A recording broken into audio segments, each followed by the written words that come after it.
Doa sama Tuhan, saya harus sampaikan apa? Jujur aja saya nggak persiapan dari malam, karena semalam kami cuma sharing, saya di masjid itu sharing sampai tengah malam ya. Kita share tentang perkembangan dunia, tentang nubuatan, tentang firman Tuhan. Pokoknya apa sih korelasinya dengan masa-masa sekarang ini, itu yang kita bincangkan semalam. Karena kita kalau sudah duduk seperti itu, kalau kita sesama orang yang cinta Tuhan, melayani Tuhan, pasti yang diperbincangkan adalah hal-hal yang mengenai Tuhan. Tidak mungkin yang lain, kan gitu. Kita sampai malam, sampai saya bilang sama si Diwas, aku salah persiapan nih. Persiapannya sesok namanya mangkat tinggalan, pengen gocekno aku buka Alkitab, gitu. Tapi ternyata Tuhan berkehendak lain. Waktu saya berdoa tadi pagi, tiba-tiba Tuhan ngomong sama saya. Bawakan firman ini, Lukas 4 ayat 16 sampai ayat 30. Saya baca kisahnya tentang Yesus yang di Nazaret. Ngapain saya bawa firman ini? Ngapain saya bawa firman ini? Saya untuk menafsirkan firman ini, untuk dibawakan di sini, saya agak bingung gitu. Ini berbicara tentang Yesus yang ditolak sama orang-orang di Nazaret. Saya bilang, saya ngomong apa tentang firman ini? Kayaknya nggak relevan dengan jemaat Tuhan yang di sini gitu, ya kan? Tapi ternyata waktu sambil kita memuji Tuhan tadi, kenapa saya buka-buka Alkitab, saya buka-buka HP, disitulah jawaban Tuhan tentang apa yang harus saya sampaikan hari ini. Oke, kita baca pelan-pelan firman Tuhan. Lukas 4 ayat 16 sampai ayat yang ke 30. Tapi saya mau bacanya belenjat ya. Belenjat itu bahasa Indonesianya apa sih? Lompat ya. Nanti saudara baca sendiri selengkapnya. Saya akan mulai baca dari ayat 18 sampai ayat 19. Ini firman Tuhan. Roh Tuhan ada padaku. Ini kata-kata Yesus waktu Yesus ada di bait Allah. Dan seperti kebiasaan pada waktu itu Yesus mengajar. Kemudian waktu itu dia diberi kitab dan dia membacakan nats dari kitab Yesaya. Dia berkata demikian, Roh Tuhan ada padaku, oleh sebab ia telah mengurapi aku untuk menyampaikan kabar baik kepada orang-orang miskin, dan ia telah mengutus aku memberikan pembebasan kepada orang-orang tawanan dan penglihatan bagi orang-orang buta, untuk membebaskan orang-orang yang tertindas, untuk memberitakan tahun rahmat Tuhan telah datang. Terus saya lompat ke ayat 21. Dia bilang ini, lalu ia mulai mengajar mereka, katanya, pada hari ini genaplah nas ini sewaktu kamu mendengarnya. Ayat 22, dan semua orang itu mendengarkan dia membenarkan dia, dan mereka heran akan kata-kata yang indah yang diucapkannya. Lalu kata mereka, bukankah ia ini anak Yusuf? Tadi pagi saya bikin renungan tentang ini, yaitu tentang tidak ada alasan untuk kabar baik atau Injil itu tidak diberitakan, sekalipun latar belakang kita itu tidak baik, sekalipun orang lain itu tidak suka sama kita, tidak ada yang istimewa buat dalam diri kita gitu. Tapi tanggung jawab kita adalah memberitakan kabar baik. Apakah kabar baik itu akan diterima atau tidak, itu bukan urusan kita. Yang menjadi urusan kita itu cuman bagaimana caranya kita ini bisa menjadi saluran untuk kabar baik itu diberitakan. Tapi bukan itu yang mau saya sampaikan di sini. Karena ternyata jawaban Tuhan waktu saya mau apa sih yang harus saya sampaikan di sini berbeda tadi. Di sini, di ayat ini, di ayat yang ke-22, waktu semua orang mendengarkan Yesus, Alkitab mencatat bahwa semua orang itu membenarkan Yesus. Bayangin, Yesus itu terlalu berani mengklaim secara ukuran manusia. Waktu dia baca firman, dia baca tulisannya Yesaya, tiba-tiba dia ngomong, pada hari ini genaplah nas ini sewaktu kamu mendengarnya. Dalam arti kata lain, dia ngomong gini, ayat yang tadi tak baca itu berbicara tentang aku. Akulah pribadi yang diutus untuk membebaskan. Ini menurut saya dia terlalu berani. Ya kan? Dia terlalu berani mengklaim sebuah firman dalam ukuran manusia. Saya nggak ngomong Yesus sebagai Allah. Di sini saya mau bercerita tentang Yesus sebagai manusia. Bagaimana dia terlalu berani memperkatakan di muka umum bahwa firman ini itu berbicara tentang dia, bukan berbicara tentang nabi yang lain atau utusan yang lain, enggak. Dia berani berkata, waktu kamu mendengar hari ini, nas ini digenapi. Artinya akulah yang akan membawa pembebasan, akulah yang akan membawa kemenangan, akulah yang akan memberitakan rahmat Allah. Kan gitu. Dia sedang mengklaim gitu. Dan Alkitab mengatakan ayat 22, semua orang membenarkan dia. Nah, ini kan keren. Semua orang itu membenarkan dia. Gak ada satu orang pun yang menolak dia. Yang ngomong, wah ini kurang ajar nih, ini salah nih. Gak ada. Alkitab mengatakan di ayat 22, nanti saya akan ngomong di ayat berikutnya. Setelah itu akan ada penolakan. Tapi saya ngomong ayat 22 dulu. Waktu ayat 21 diucapkan tentang pengakuan Yesus tentang dirinya. Klaimnya Yesus tentang firman Tuhan buat dirinya. Semua orang itu membenarkan. Tidak ada yang protes. Bahkan Alkitab katakan, dan mereka heran. Ada sesuatu yang membuat orang-orang itu takjub, heran. Setiap kali Yesus habis mengajar pasti ada kata-kata ini. Ada kata-kata orang yang takjub, heran akan pengajarannya sebagai orang yang berkuasa. Beberapa kali kalau kita baca Alkitab, selesai Yesus ngajar pasti ada, gak semua, tapi ada kata-kata di mana memperkatakan bahwa semua orang itu takjub dan heran karena dia mengajar sebagai orang yang berkuasa, bukan orang yang menye-menye. Ya kan? Istilah sekarang itu menye-menye, asal-asalan. Jadi saya mau bilang begini, yang perlu kita miliki, yang perlu kita sadari adalah tentang sebuah identitas di hadapan Tuhan. Identitasmu itu siapa? Diri kita ini siapa di hadapan Tuhan? Waktu pertama kali Yesus muncul setelah usia 8 tahun, dia nggak muncul lagi. Sampai lama, ya kan? Sampai dewasa, sampai dia usia 30 tahun baru dia muncul lagi. Setelah dia 8 tahun, 13 tahun di bait Allah, kemudian habis itu hilang. Nggak tahu, kisahnya nggak ditulis. Kan begitu kisahnya Yesus. Kemudian usia 30 dia baru muncul. Kemunculan pertamanya adalah di baptisannya Yohanes. Waktu dia dibaptis, disitulah ikrar tentang identitasnya Yesus itu terjadi. Waktu dia masuk ke dalam air, dia keluar. Kemudian ada suara dari atas berkata, engkaulah anakku, kepadamulah aku berkenan. Dari sejak itu, Yesus gak pernah bergeser tentang identitasnya. Dari sejak saat itu, dia selalu memanggil Yahweh atau memanggil Bapa atau memanggil Allah dengan sebutan Bapa. Gak ada yang lain. Sebutannya selalu Bapa. Kenapa? Karena dia tahu identitasnya. Dia kenal identitasnya sebagai apa? Sebagai anak. Dia kenal banget. Dan identitas itulah yang akan membuat kita disegani banyak orang. Gak mungkin kalau bapaknya kita itu seorang raja, terus kita gak dihormati orang. Logikanya, ya kan? Bapaknya kita itu seorang raja. Kalau kita tahu nih, saya ini anak raja, saya pangeran dong.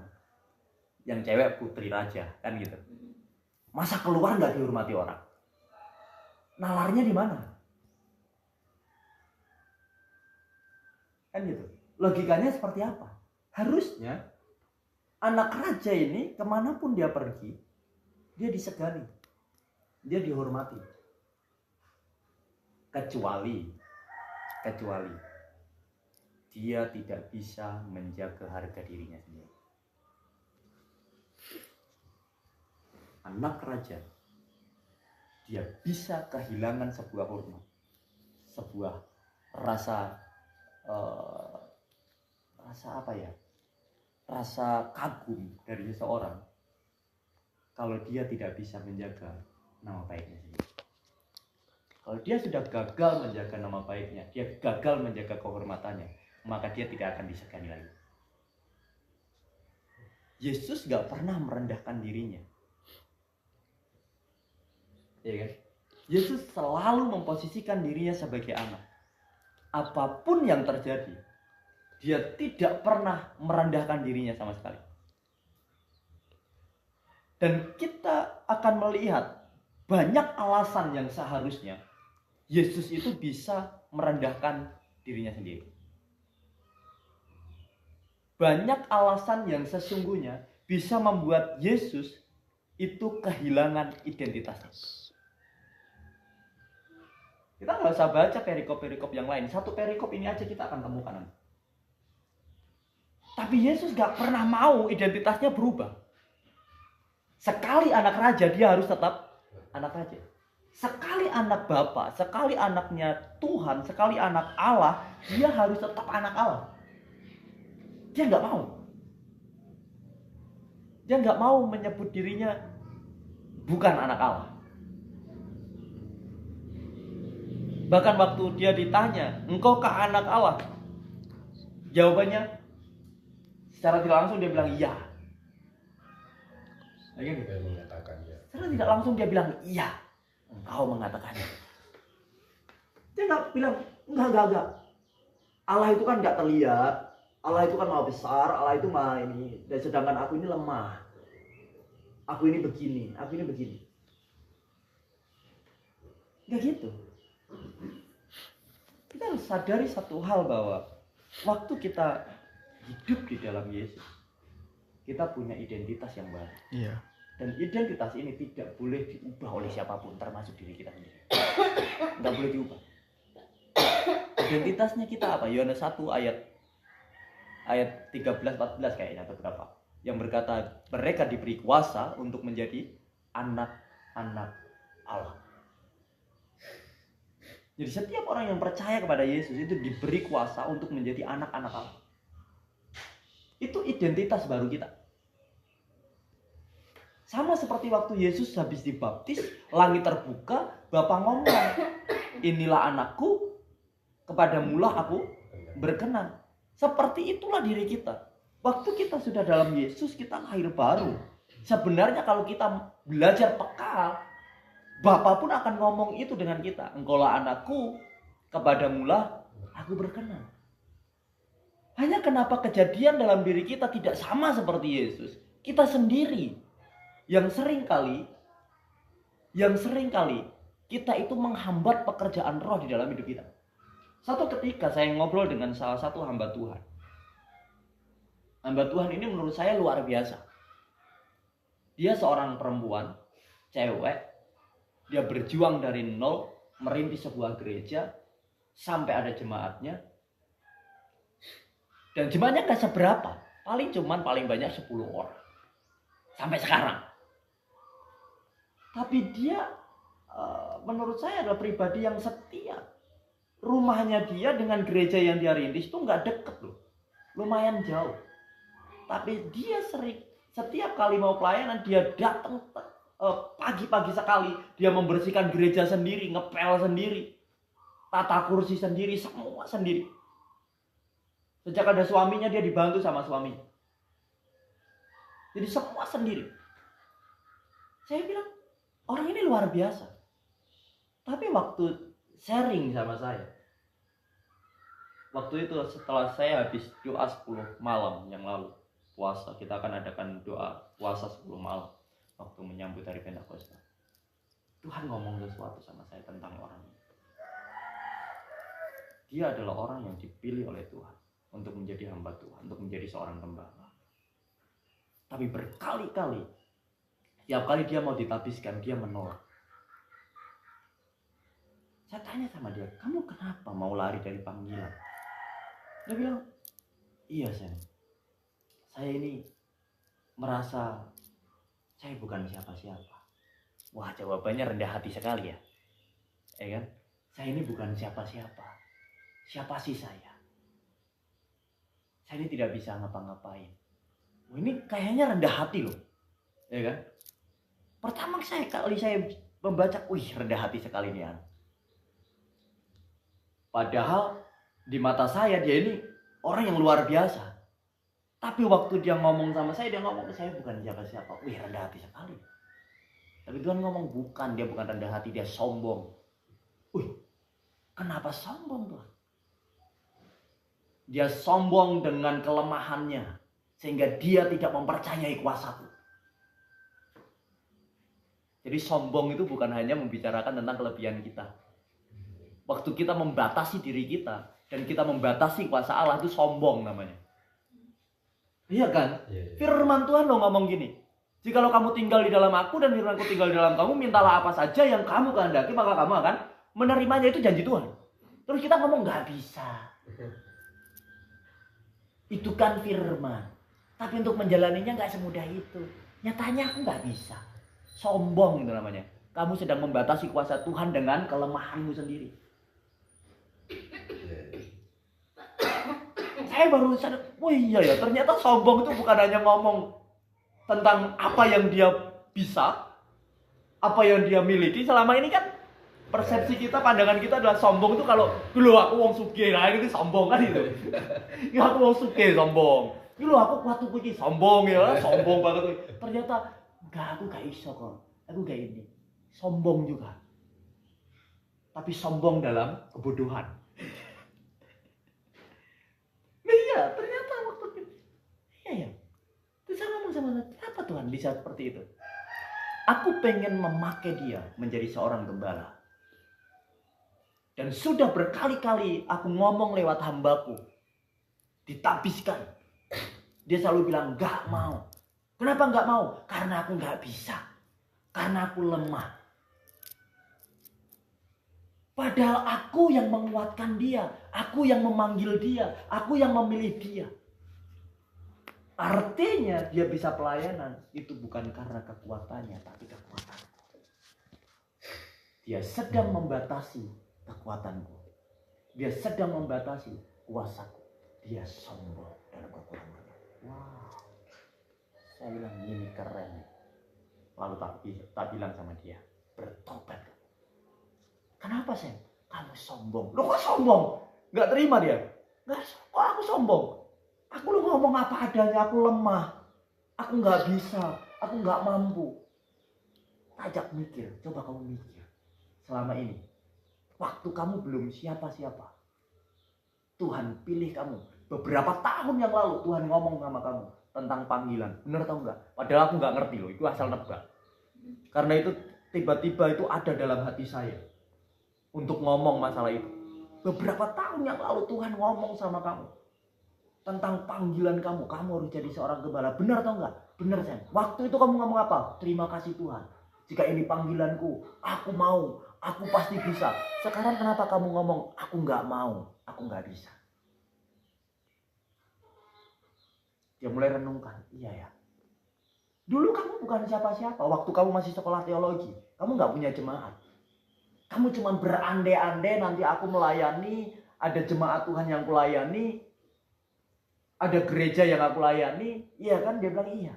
Sekarang kamu sudah ada jemaat, sudah ada gedung gereja, bayangin cuma 10 orang ada gedungnya loh. Gedungnya gak kecil loh. Misalnya itu dipakai buat ibadah 100 orang muat. Itu bukan gedung kecil. Gedung lumayan lah. Sama lah dengan rumah ini lebih lebaran lagi. Kalau panjangnya kayaknya sama, tapi lebarnya lebih lebar lagi dari rumah ini. Gitu. Ya kalau kita ngomong sampai ke dapur mungkin kurang lebih lah. Kan kalau 100 orang bisa. Walaupun jemaatnya cuma 10 orang, jemaatnya cuma 10 orang. Bayangin, Tapi punya gedung yang begitu, gedungnya permanen, bukan gedung gedek loh. Tembok. Saya bilang, kamu gak bersyukur ya? Coba kamu kurang apa? Di mata orang lain kamu itu hebat, luar biasa. Tapi kamu merendahkan identitasmu sendiri. Kamu merendahkan dirimu sendiri. Kamu merendahkan derajatmu sendiri. Kamu yang anak raja, yang harusnya kamu disegani, harusnya kamu dihormati, kamu lebih memilih tidak dianggap siapa-siapa. Kayaknya rendah hati ya, tapi itulah kesombongan. Dia sedang mau sombong karena dia membatasi kuasa Tuhan.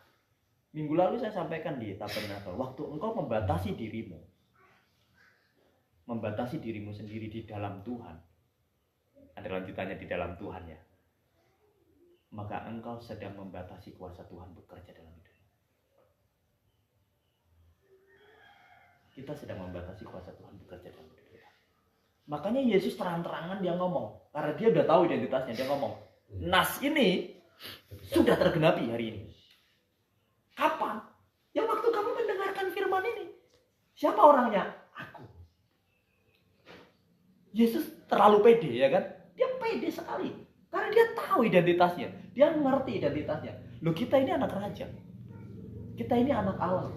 Makanya Paulus mengingatkan sama Timotius, jangan seorang pun menganggap engkau rendah. Loh, kenapa kita harus menganggap diri kita rendah? Kalau orang lain aja nggak boleh menganggap kita rendah. Kita juga nggak boleh anggap diri kita rendah.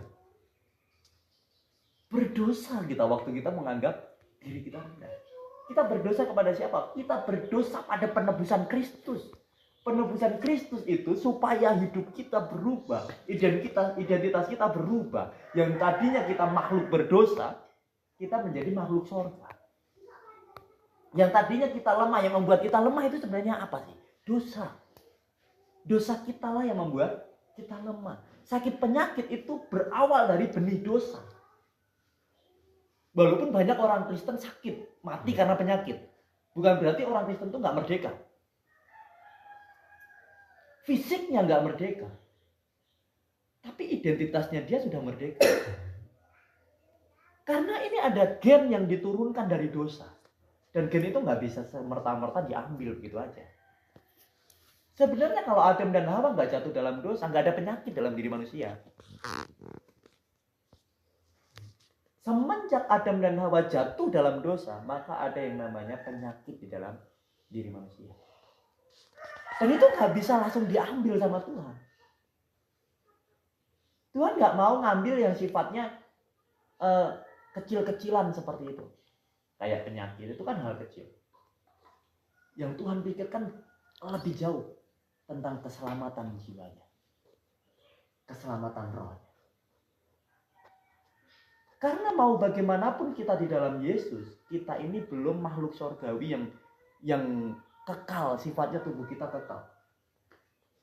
Makanya Yesus menjanjikan tentang apa? Kehidupan yang baru. Lahir baru dan kebangkitan. Di dalam kebangkitan itulah sakit penyakit nggak ada lagi. Kita disuruh nunggu kedatangan Yesus nggak 2 kali. Disitulah kemerdekaannya sesungguhnya. Tapi waktu kita menjalani kehidupan kita sekarang sebagai anak-anak Allah, kita jangan pernah mengubah identitas kita. Makanya Paulus waktu dia sadar penyakitnya nggak bisa sembuh, Paulus itu mati dalam sakit penyakit. Dia nggak. Bayangin ya, kalau kita baca Alkitab, sapu tangannya Paulus saja menyembuhkan orang sakit. Ini bukan Paulusnya nih. Sapu tangannya itu menyembuhkan orang sakit. Tapi Alkitab juga mencatatkan Paulus itu punya penyakit yang nggak bisa sembuh.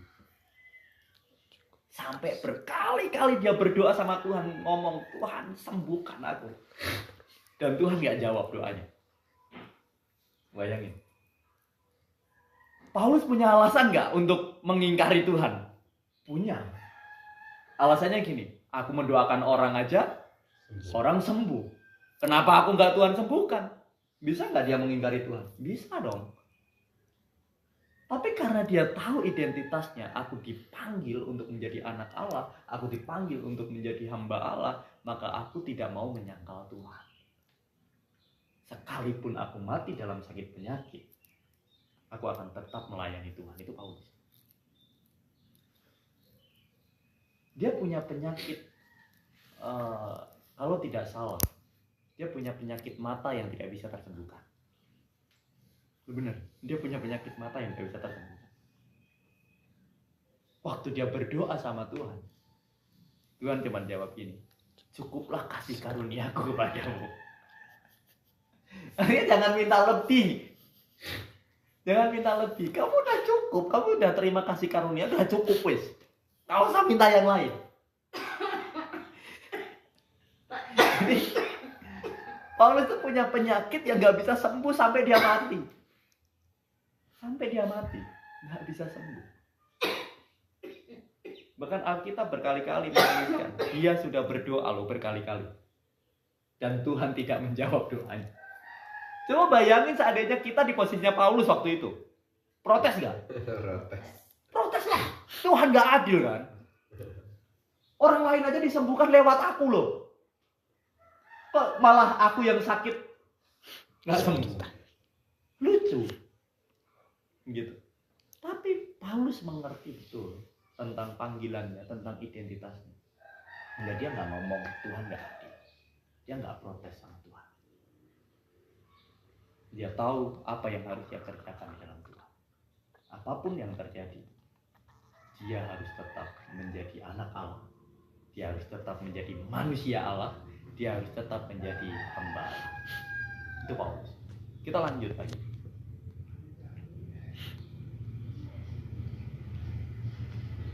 Setelah ayat ini, ayat 23 sampai ayat yang ke-26, Yesus sedang memberi penjelasan, Yesus sedang memaparkan sebuah kebenaran yang terjadi. Bahwa tidak ada seorang nabi yang dihormati di tempat kelahirannya sendiri. Kenapa? Yesus ngomong fakta bahwa yang membunuh para nabi itu juga orang Israel. Yang dikasihi Tuhan itu orang Israel. Ya kan gitu. Israel ini adalah bangsa yang dipilih. Israel adalah bangsa yang dikasihi. Israel adalah bangsa yang dianggap diadopsi sebagai anak Allah. Ini Israel. Tapi Israel juga yang seringkali membunuh hamba-hamba Allah. Tuhan menyelamatkan Israel lewat para nabi. Dan para nabi yang dipakai oleh Tuhan itu jugalah para nabi yang dibunuh oleh Israel. Yesus sedang membicarakan sebuah fakta, sebuah kebenaran. Dan itulah yang membuat ayat 28 mengatakan gini. Mendengar itu, karena mendengar fakta yang ada, kebenaran yang ada, sangat marahlah semua orang yang di rumah ibadat itu. Bayangin di ayat yang sebelumnya tadi, semua orang membenarkan dia. Semua orang kagum akan dia. Semua orang heran akan dia. Semua orang memuji-muji dia. Tapi di ayat 28 ini, tiba-tiba berubah sewaktu apa? Kebenaran diperkatakan. Waktu kebenaran diperkatakan. Waktu kebenaran diutarakan. Semua tiba-tiba berubah. Ayat ini mengatakan mendengar itu sangat marahlah. Marahnya bukan sekedar marah loh. Tapi sangat marah. Bahkan di ayat yang ke-29. Itu mereka punya niat untuk membunuh Yesus. Mereka itu ada niat untuk membunuh Yesus. Kalau kita baca begini. Mereka bangun lalu menghalau Yesus keluar kota dan membawa dia ke tebing gunung. Tempat kota itu terletak. Untuk melemparkan dia. Ada niat untuk membunuh Yesus. Saya mau bilang gini. Sesempurna apapun manusia, akan tetap ada cacat di mata orang lain. Apalagi kita yang selalu menganggap diri kita tidak sempurna. Kita udah sempurna pun di mata orang, kita tetap tidak sempurna. Kita udah benar pun di mata orang, kita tetap tidak benar. Apalagi kita yang menganggap diri kita selalu tidak sempurna, menganggap diri kita selalu tidak benar. Yang mengenal identitasnya di dalam Tuhan aja masih salah di hadapan orang. Apalagi kita yang tidak mengenali identitas kita sama sekali. Orang yang mengenal identitasnya di dalam Tuhan, semua yang dikerjakannya pasti seturut kehendak Tuhan. Harusnya orang yang melakukan segala sesuatu seturut dengan kehendak Tuhan itu orang baik loh. Itu orang benar dan layak menerima pujian. Benar ya? Tapi ternyata semakin kita melakukan yang baik, yang benar di hadapan Tuhan, kita tetap ada salahnya, ada tidak benarnya di mata orang lain. Apalagi kita yang tidak mau berusaha untuk melakukan firman Tuhan. Makanya nggak heran kalau pendeta itu masih sering kelihatan salahnya. Padahal pendeta itu juga sudah berjuang untuk sebisa mungkin melakukan firman Tuhan. Sebisa mungkin untuk menjaga jemaatnya supaya jemaatnya menjadi baik. Jemaatnya menjadi berkenan di hadapan Tuhan. Jemaatnya mengenal Tuhan. Jemaatnya mengalami Tuhan. Dia lakukan sebisa mungkin. Tapi walaupun demikian, jemaat tetap aja bisa melihat kesalahan pendetanya. Benar ya? Yesus begitu. Yesus ini bukan hanya berusaha sebisa mungkin, tapi dia memang bisa. Dia memang bisa melakukan kehendak Bapa. Tapi di mata orang Nazaret tetap aja ada salahnya. Tetap aja ada salahnya. Apalagi kalau Yesus gak bisa melakukan kehendak Bapa. Wah, serba salah. Itu laki-laki kalau serba salah. Ya kan gitu. Jadi ayolah kita mulai belajar. Saya mau mengajak kita semua untuk mulai belajar untuk mengenali identitas kita dan mempertahankannya. Kalau kita udah tahu identitas kita sebagai anak-anak, pertahankan itu. Yang lalu saya sharing sama teman-teman. Waktu kita terima Tuhan sebagai Yesus sebagai Tuhan dan Juru Selamat, kita itu punya otoritas dan kuasa. Bukan hanya itu, kita punya wibawa. Tapi bagaimana supaya otoritas wibawa itu benar-benar aktif dalam diri kita? Maka kita harus meyakini tentang identitas kita di hadapan Tuhan. Jangan pernah ragu dan jangan pernah berusaha untuk menjatuhkan identitas kita sendiri. Itu yang pertama. Yang kedua, yakinlah bahwa firman ini berkuasa. Yang ketiga, kita harus melakukan kehendak Tuhan. Nah, di situ aja. Kalau kita berputar-putar di situ, tidak ada seorang pun yang akan merendahkan kita. Tadi pagi saya membaca firman, ada janji Tuhan yang luar biasa yang saya dapatkan. Dan nanti saya akan mengajarkan ini cuma. Ternyata janji Tuhan itu bukan hanya memberkati, bukan hanya menolong, bukan hanya menyertai, tapi ada janji Tuhan yang luar biasa yang seharusnya kita terima. Tapi kenapa kita nggak menerimanya? Nah, itu yang jadi masalah. Makanya yang lalu saya sharing kemarin, kalau nggak kemarin dulu saya sharing begini. Roh Kudus di zaman Perjanjian Lama dan zaman Perjanjian Baru, cara kerjanya itu beda. Bukan Roh Kudusnya yang beda, cara kerjanya itu beda. Zaman Perjanjian Lama, Roh Kudus itu bisa datang dan pergi. Tiba-tiba datang, masuk dalam diri orang. Orang ini menjadi orang yang cukup rapi. Alkitab mencatatkan tiba-tiba menjadi seperti nabi. Itu Perjanjian Lama. Perjanjian Baru, Alkitab mencatat Roh Kudus itu sudah dimeteraikan dan tidak pernah meninggalkan kita. Tapi yang menjadi pembedaan itu begini. Orang Perjanjian Lama, waktu Roh Kudus datang dalam dirinya, boom, Mereka langsung bisa mendengar suara Tuhan. Mereka langsung menangkap, mengerti kehendak Tuhan. Mereka bisa berjalan sesuai dengan rencana Tuhan. Tapi zaman perjanjian baru, Roh Kudus selalu tinggal dalam diri kita. Tapi kita tidak pernah mendengar suara Tuhan. Itu masalah. Itu masalah besar. Coba kalau kita baca Alkitab, lebih peka mana orang perjanjian lama dengan orang perjanjian baru? Saya melihat kepekaannya. Orang perjanjian lama lebih peka daripada kita. Padahal secara pekerjaan Roh Kudus perjanjian lama itu datang dan pergi. Tapi Roh Kudus dalam perjanjian baru, Roh Kudus itu tinggal di dalam kita. Tapi kenapa kita nggak peka? Kenapa kita nggak ngerti kehendak Tuhan? Kenapa kita nggak ngerti rencana Tuhan? Kenapa kita nggak bisa melihat ke depan?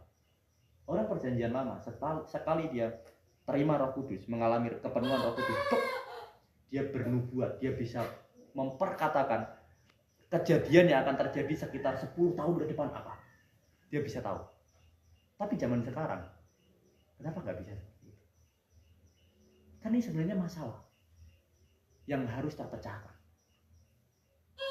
Orang Kristen terlalu sibuk dengan dirinya sendiri, bukan dengan Tuhan lagi. Para pemimpin gereja terlalu sibuk dengan buku teologi, ya kan? Dengan apa aku harus mengajar jemaat, tapi tidak pernah sibuk dengan Roh Kudus yang ada di dalam. Itu yang membuat orang Kristen di perjanjian baru mulai tumbuh kepekaan, nggak bisa peka lagi. Tapi saya berdoa kita bisa membangun itu kembali dan bisa peka kembali dengan Tuhan. Saya selalu mendorong supaya setiap kita itu belajar peka dengan Tuhan, belajar peka dengan suara Tuhan.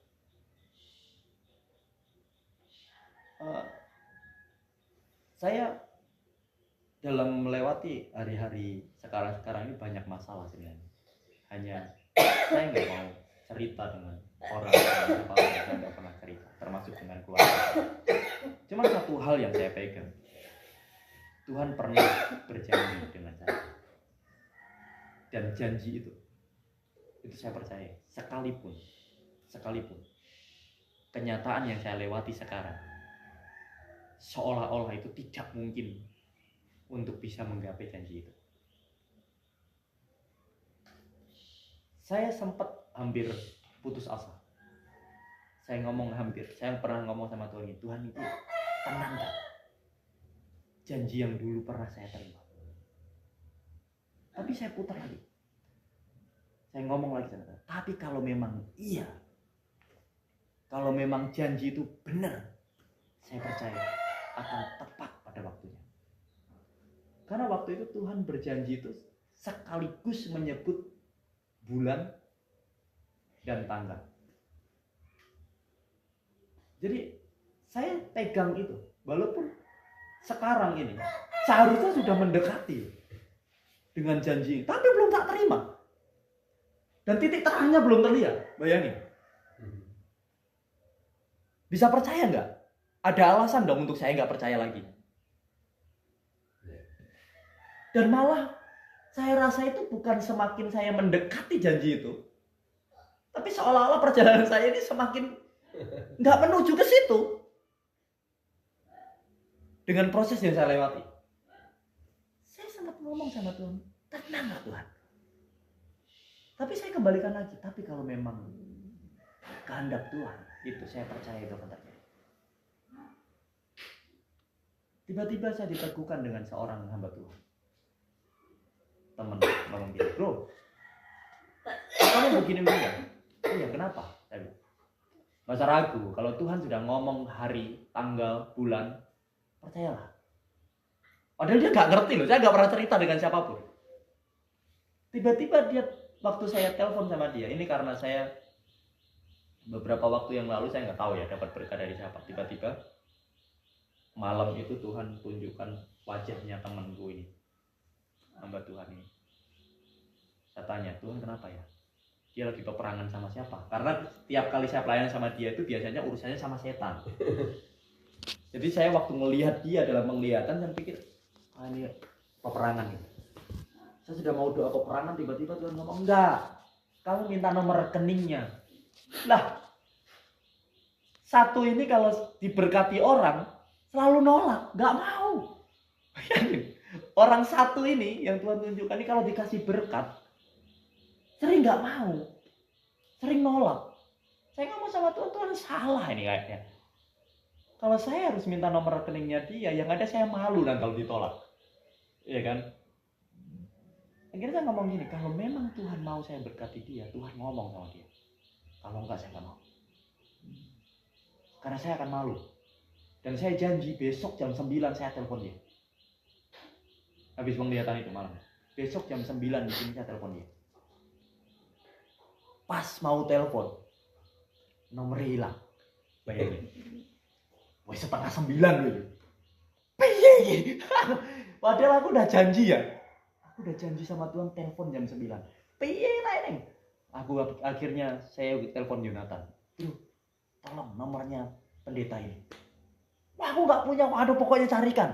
Sebelum jam 9 harus sudah dapat. Yonatan carikan, dapat. Tak telepon. Bro, minta maaf sebelumnya. Loh, kenapa? Kenapa kamu tiba-tiba nelpon saya minta maaf Pak Pendeta? Dia bilang, tidak, saya mau minta nomor rekeningnya. Dia bilang, gini, kamu duduk dulu, kita ngobrol enak dulu. Kenapa kamu tiba-tiba minta nomor rekening saya? Oh, ini orang luar biasa menurut saya. Jadi dia benar-benar kalau nggak Tuhan dia nggak mau. Saya cerita, tadi malam saya dapat penglihatan ini, dan Tuhan suruh saya minta nomor rekening. Saya harus ngasih persepuluhan saya ke kamu. Terus dia bilang, kemarin kami itu punya uang nggak seberapa, dia bilang. Terus Tuhan itu tiba-tiba nyuruh saya memberkati orang. Saya sama istri udah mikir, kalau uang ini tak pakai buat berkati orang, kami makan apa? Tapi waktu itu Tuhan ngomong sama istri, saya sudah siapkan hambaku, aku sudah menyiapkan hambaku untuk memberkati kamu. Jadi berikan uang. Dan ternyata saya tunggu, itu kamu yang diputus sama Tuhan. Dia bilang, sebenarnya sudah mau selesai ya baru pinjamannya, tapi enggak. Tiba-tiba waktu saya mau tutup telepon, dia bilang gini, bro, tunggu sebentar, saya mau sampaikan sesuatu. Bagaimana tentang pergumulanmu yang ini? Lah, kok ngerti badannya? Padahal aku gak pernah cerita. Kok tahu? Tapi kan kamu tahu dari mana? Ya gini aja, kalau Tuhan itu sudah kasih tahu tentang bulan, tanggal, dan lain sebagainya, gak usah ragu, percaya aja, pasti akan terjadi. Dari situ saya mulai, oh berarti saya ini tidak semakin jauh dari janji Tuhan, tapi sedang mendekati janji Tuhan. Walaupun prosesnya yang saya hadapi, yang saya rasakan, seolah-olah saya ini lagi jauh loh. Kok nggak bisa tak dapat ya? Janjinya bulan sekian, ini udah deket nih bulannya nih. Tapi titik terangnya belum ada. Ternyata Tuhan ngomong lewat orang lain. Yang orang itu nggak pernah menjadi teman curhat saya. Saya ngontak dia aja baru kemarin. Gara-gara disuruh kasih persepuluhan. Kalau nggak pernah. Soalnya orang ini tuh gampang-gampang angel. Gitu. Kalau dia mau ditelepon, dia bisa seharian kita telepon, tapi kalau nggak mau ya di reject terus, ditolak terus. Bahkan hidupnya dia, bayangin udah berkeluarga ya. Nggak pernah keluar dari rumah kecuali belanja. Nggak pernah keluar dari rumah. Kehidupannya bangun tidur berdoa, baca Alkitab, mandi, baca Alkitab, berdoa, wes gitu toh. Nggak keluar rumah. Dia cuma keluar rumah kalau mau belanja beli persediaan makanan. Tapi ya lemu ya. Ya ora pernah kekurangan makan ketok Dan kekurangan makan kan mesti kuru kan. Lagi enggak. Lanang wedok lemu-lemu kabeh. Semakin tak perhatikan semakin lemu. Berarti orang kekurangan. Berarti kecukupan. Tapi kerjanya kondi. Itu duit kondi. Ternyata dengan cara seperti ini Tuhan kirim orang-orang untuk memberkati dia. Dan setiap kali Tuhan mengutus orang untuk memberkati dia udah tahu duluan. Karena dia memang tipe orang dari dulu waktu kita sama-sama melayani, dia tipe orang yang gak mau terima persembahan. Persembahan apapun gak mau. Sampai dia kekurangan, kelaparan pun jika imangan wong emoh.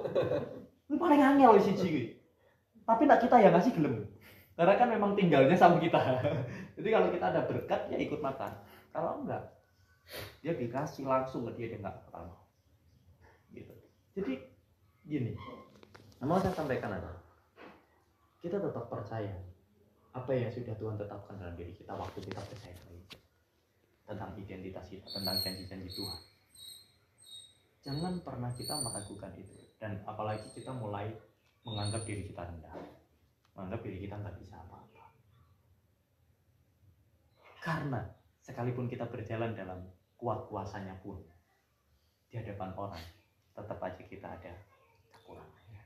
Apalagi kita sendiri menganggap diri kita, dan orang lain akan semakin punya kesempatan untuk merendahkan diri kita.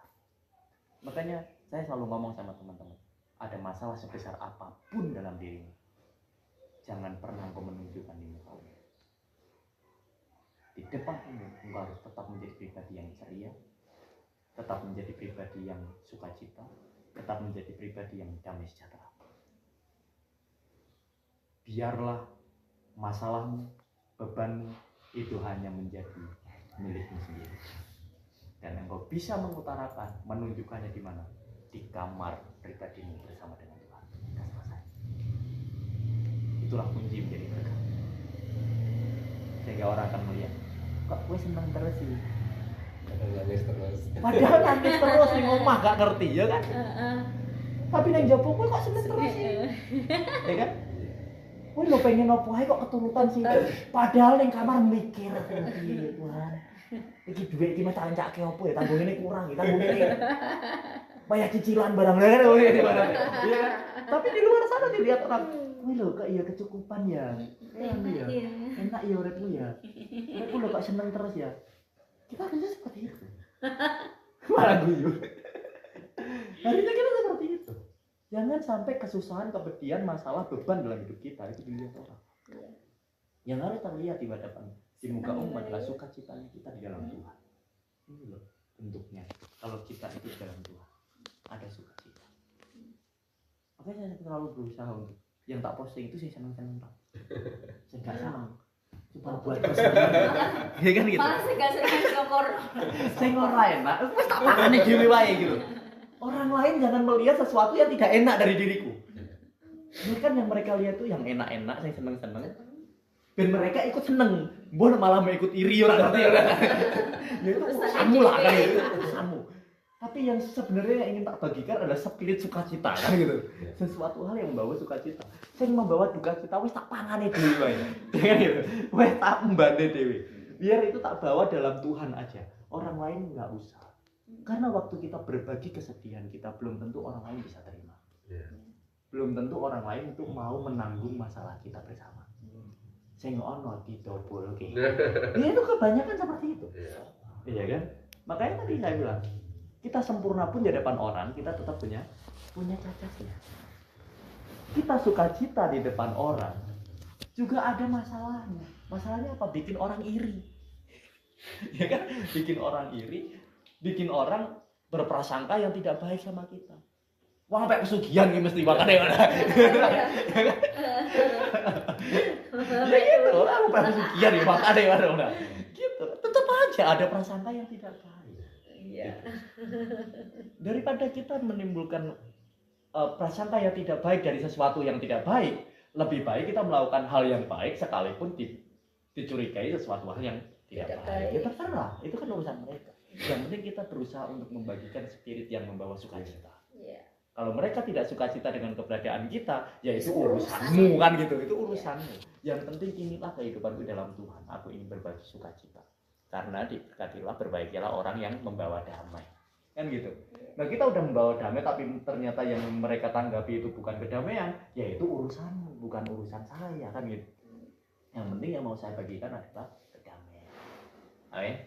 Dan Tuhan memberkati. Mari kita berdoa. Kami bersyukur Tuhan.